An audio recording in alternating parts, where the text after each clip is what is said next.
Bonjour, je suis Amélie Lucier, céramiste. Je travaille dans l'atelier gracieusement offert par le Centre de céramique Bon Secours.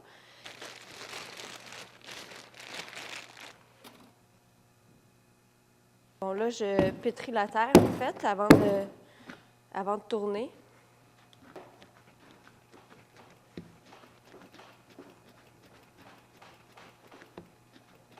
Pour enlever toutes les bulles d'air qu'il pourrait y avoir à l'intérieur.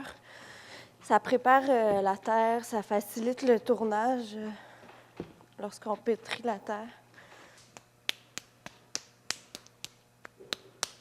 Bon. Là, je suis prête à aller tourner. Je fais juste coller mon rondeau pour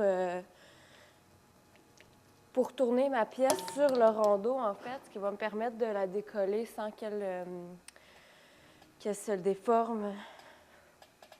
Donc, la première étape, en fait, l'idée, c'est de centrer la boule de terre sur la girelle, puis après ça, d'y aller pour la fabrication en tant que telle.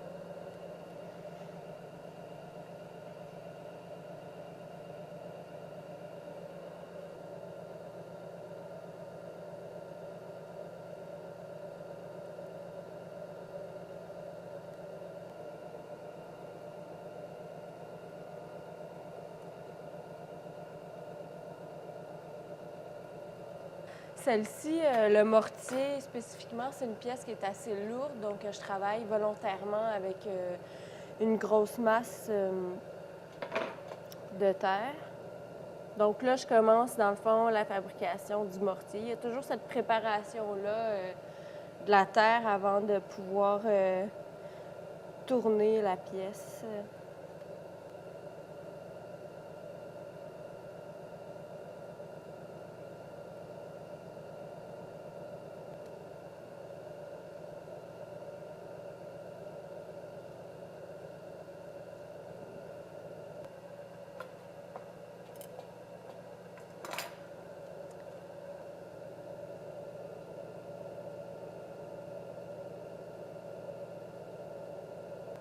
C'est de la semi-porcelaine cuite à moyenne température, en fait.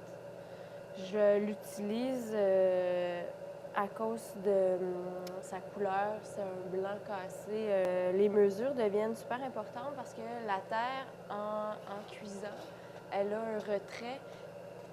La hauteur, c'est bon.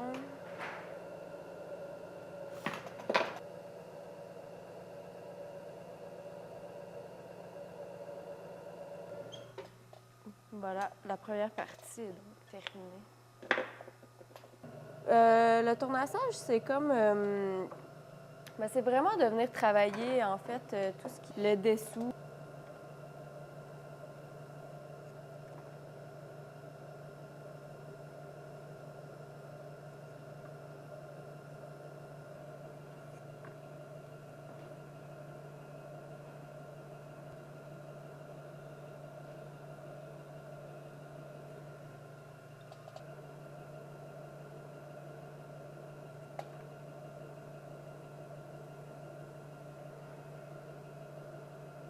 Et surtout quand on travaille avec le verre, là.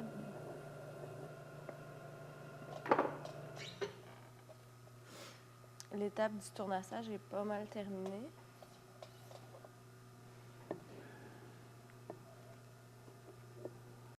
Donc après le tournassage, ce qui arrive, c'est qu'on laisse, on fait la petite finition, là, soit la texture ici ou les petites gravures, on met la couleur, puis on laisse vraiment sécher ça sur les tablettes. On l'oublie dans le fond parce que comme c'est une pièce qui est relativement épaisse, il faut que ça sèche jusqu'au cœur de la pièce. Donc on l'oublie vraiment sur les tablettes. Ensuite, une fois qu'on est sûr que c'est vraiment sec, on fait une première cuisson qui est appelée le biscuit. Une fois que le biscuit est fait, on défourne puis on applique la glaçure.